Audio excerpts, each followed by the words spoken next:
I didn't think I would ever be the kind of person who checked his boyfriend's phone because I always believed trust was something sacred, something fragile that you never touched with suspicion.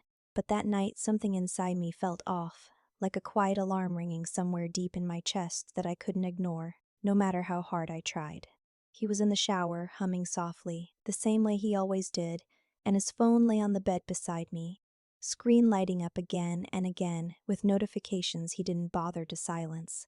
And I told myself to ignore it, to respect his privacy, to be the good boyfriend who trusted without question, but my hand moved before my mind could stop it. Like my body already knew the truth, my heart wasn't ready to face.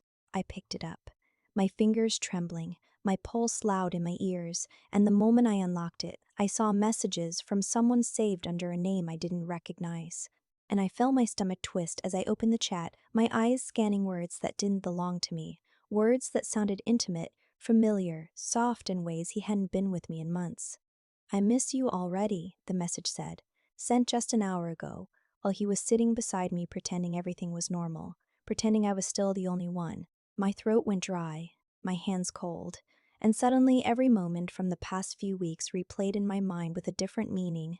Every late reply, every excuse, every "I'm busy" that I had accepted without question, because I loved him, because I trusted him, because I never imagined he could be the person to break me like this. I heard the shower turn off, the water stopping abruptly, and panic rushed through me as I quickly locked the phone and put it back exactly where it was. My heart racing so fast I thought he might hear it from the bathroom. He walked out a minute later, smiling at me like nothing had changed, like he hadn't just destroyed something inside me without even knowing it, and I forced myself to smile back, the weight of the truth sitting heavy in my chest, making it hard to breathe. He came over and kissed my forehead, a simple gesture he had done 1,000 times before, but this time it felt different. It felt like a lie pressed against my skin, and I hated myself for still wanting to lean into him, for still loving him, even after knowing what he had done. I didn't confront him right away, because part of me hoped there was an explanation, some misunderstanding, some reason that would make the pain disappear. But deep down, I knew the truth was simple and cruel.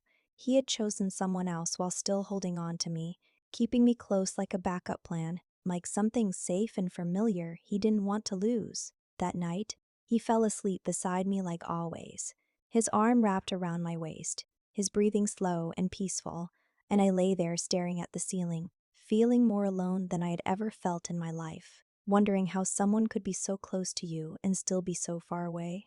I thought about all the memories we shared, all the promises he made, all the times he told me I was the only one he wanted, and I wondered when those words stopped being true, when I stopped being enough for him.